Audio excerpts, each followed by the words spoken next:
Welcome to the NBA Coast to Coast podcast brought to you by thelines.com. Coming to you from the West Coast, Josh Lander, joined by Nate Weitzer. He's on the East Coast, and we are looking at another day of NBA playoff action here on Monday night. Got some game twos in the works for you. We're going to be taking a look at best bets in this video. Also got a strictly player props video up in a separate episode as well, so make sure to subscribe to that page and continue to follow along with us all season, postseason, I should say, long as we move forward here. Also want you to head to thelines.com and use everything we have up on the site right now to help you out with these NBA bets you're making, including that prop finder tool that helps you get the best odds available to you from all these books giving us these bets.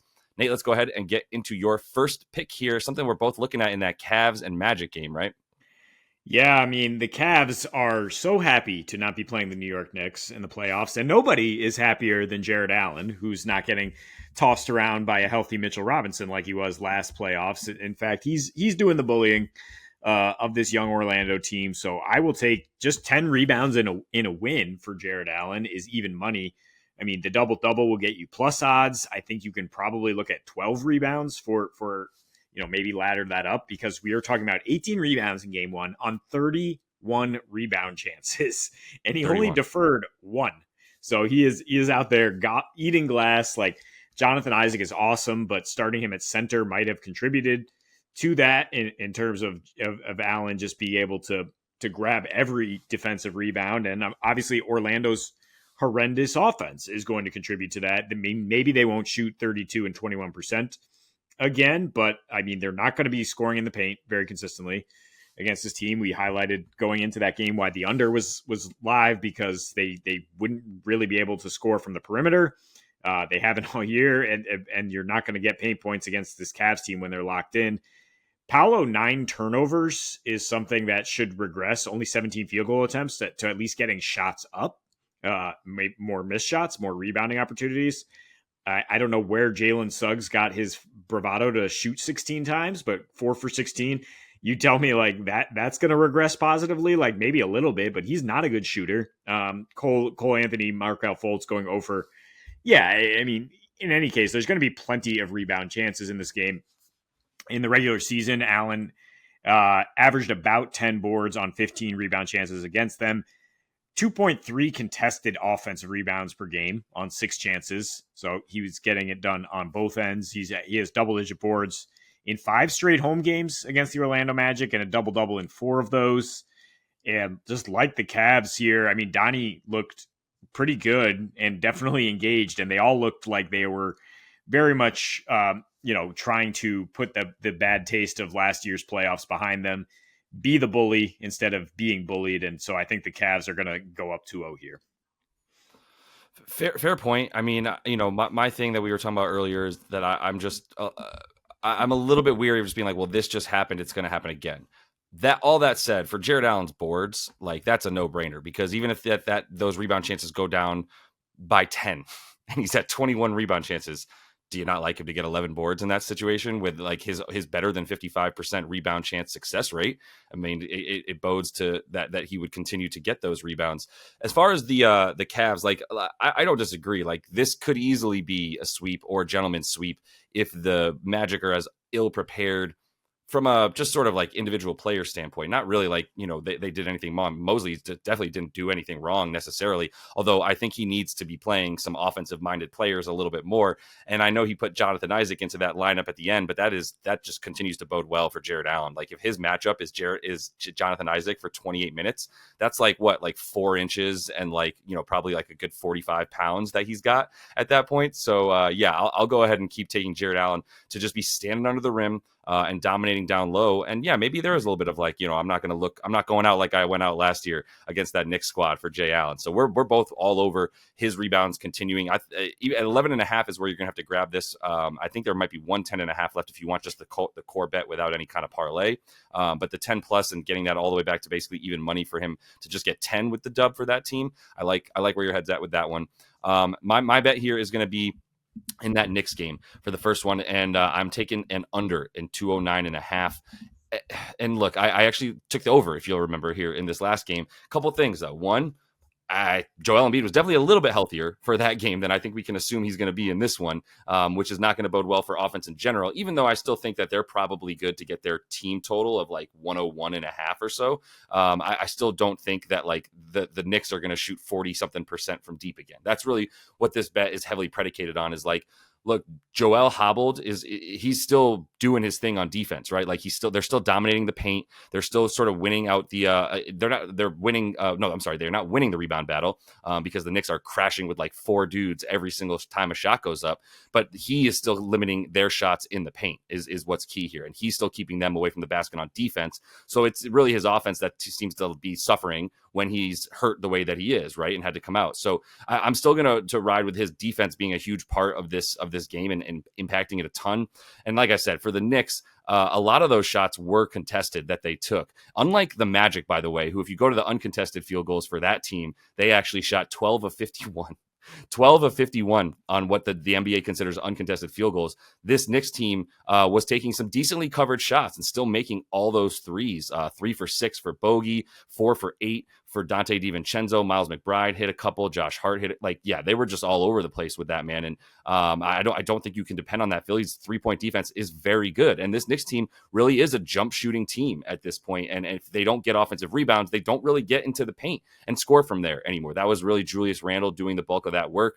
And even in the paint, they maybe a little bit more in the extended paint and the mid range, but not once you get down inside of 5 feet or so around that restricted area. It ain't going to be there for them. That's for sure. And I'm just not going to bank on them being that good of a jump shooting team 2 games in a row like this against a really good jump shooting defense for this Philadelphia 76ers team. So the pace, 89 pace last time, ain't no reason to think that's going to go up. That usually you see games 1 and games 2 with the faster paces. And maybe game 2 still is around 90, 91, let's say, but I don't think that thing's making it up to 95, 96, the way that these two teams just want to play in the half court. The Knicks got a decent amount of rebounds. A decent amount of fast breaks off of their defensive rebounds. I will say that. And, Philly has been a good transition defense and will need to really focus on that a little bit more than maybe they have in the past. But yeah, either way, like I just don't like points coming in this game. I kind of felt like I stole one in the last one, taking it over at 214.5. And a lot of stuff in that fourth quarter really helped me get up there for sure. Like a lot of free throws coming in that game as well by the end, which it was a slobber knocker in the first part of the game. And then they started calling it a little bit more at the end.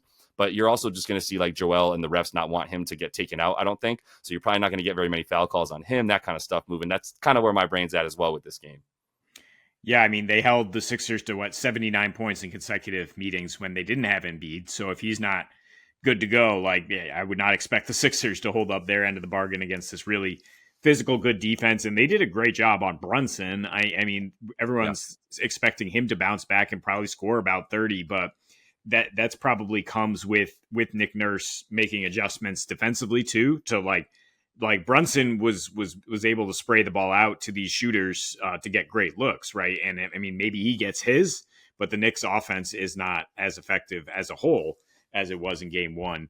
So yeah, definitely lean towards the under here. If you feel like you got away with one in game 1, it's time to zag the other way. So yeah, game 1 in Denver. Are we going to see the exact same thing? Perhaps, but I'm taking the fourth quarter spread here for the Nuggets. -1.5 is even money. And I mean, I haven't seen a second half spread. I mean, you can just live bet that potentially. But I mean, there's 2 scenarios that I think you can see this play out, which is basically similar to what we saw in game 1, which is the Nuggets just separated mostly in the third quarter. They actually tied the fourth. Or similar to what we saw, when these teams have gotten together in the regular season and in the Western Conference Finals last year, which is the Nuggets just completely separate at the end because their execution is flawless and because the Lakers are less balanced and way more dependent on 2 guys who have a ton of mileage and can wear down the stretch. So they outscored the Lakers by 10, 4, and 5 points in these regular season wins this year. In games 2 and 3 last year, they outscored them by 8 and 9 in the fourth quarter. I mean, this is the most clutch team in the NBA. And in a sense, I mean, and since the All-Star break, they have the best defense in the fourth quarter. At home, they have a 100 defensive rating, allowing a league low 11 paint points. And they shut down the Lakers going inside, only 20 paint points in the second half in game 1. And the tired legs, like D'Lo still can't hit shots against this team. They just have such good perimeter defenders. I mean, give them some credit.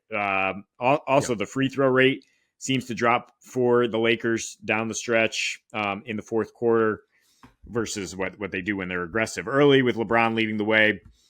Denver, their free throw rate goes up in the playoffs at home. I mean, you look at last year, they had the fifth highest free throw rate in the fourth quarter at home, and obviously the best effective field goal rate with Joker spraying the ball out. So I mean, that scenario one is just like more of what we've seen.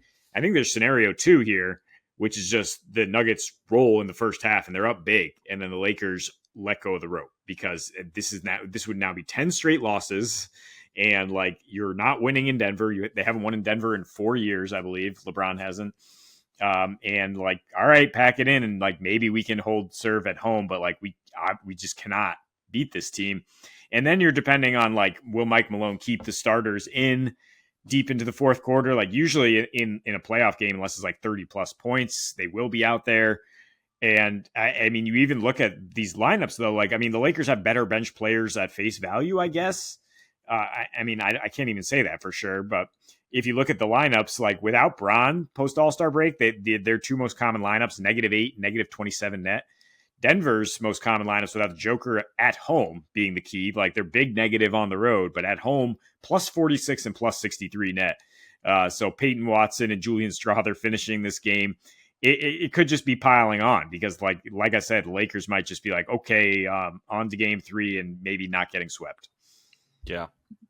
Yeah, I think you would prefer the Lakers sort of coming out strong, right? In that scenario where they kind of come out and don't let, which they did last year. Like, if the Lakers get swept in the same exact fashion they did last year, where it was like, it really was. It sounds silly because we always, public likes to defend the Lakers and they're everybody's, favorite team who's just a casual fan, for instance.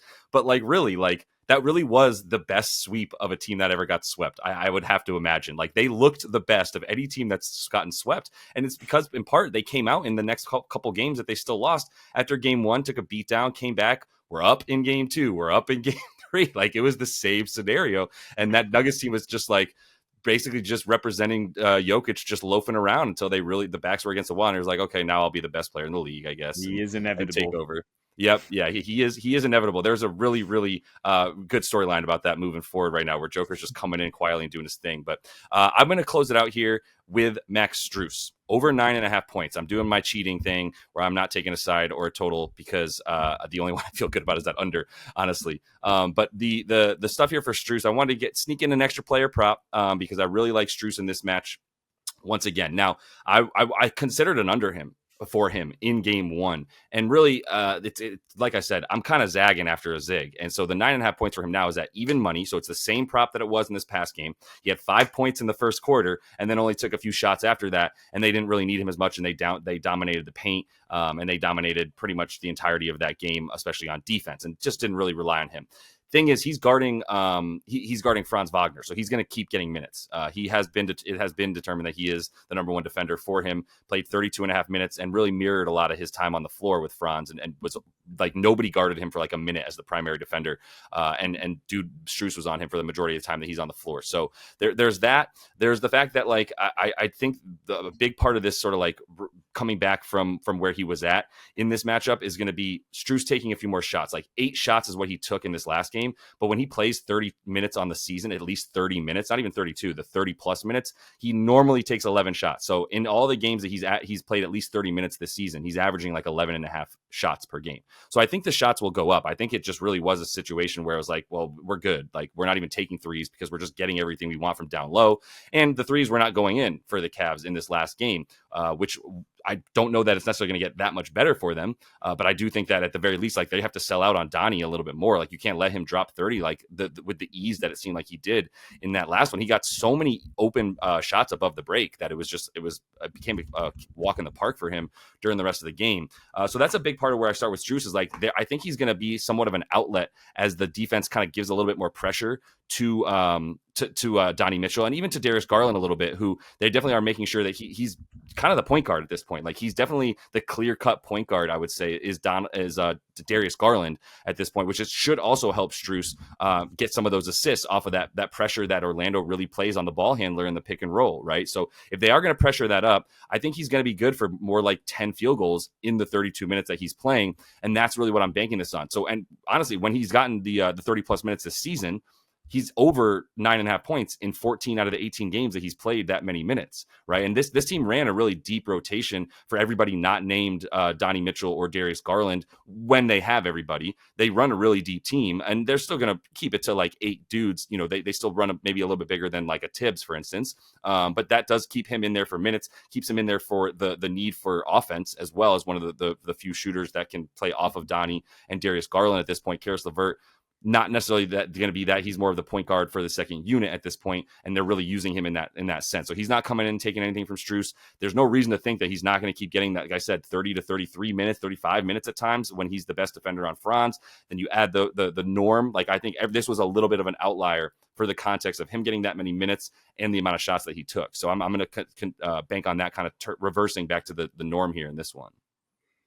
Yeah, interesting that he's not necessarily a spot up 3-point shooter, that he's been able to put the ball on the floor and make a lot of plays this year. And looking at against the Magic, right, 17.5 points and 6 assists in both home games against this Magic team. So they run him off the line as they are aggressive. You know, he only got off a few 3-point attempts in one of those. I mean, he went 4 for 8 from deep in the other ones, but not any value on him hitting 2 threes here. But I mean, the same thing is juice for him to have 3 assists. But yeah, maybe a little Max Strus parlay action then for like a 10-3 and 2 threes, and then you're getting some plus money. But I mean, he's a good all around player. Like it just seems to be undervalued as what he's bringing to this Cavs team. That's how I see it. Yeah, I mean that's going to be kind of what I'm looking for here. Is just like, all right, well, I'm going to put myself in the coach's shoes and be like, what worked and what didn't work. I think Max Strus worked, and so we're going to continue to see the volume from him, and that's what I'm banking on. But that is all the time that we have for you in Best Bets here for Monday's slate in the NBA. Make sure to subscribe to that page so you can continue to follow along. Check out these Best Bets videos and Play a Props. We're bringing you both of those each and every day moving forward through these playoffs. So until we see you next, happy betting.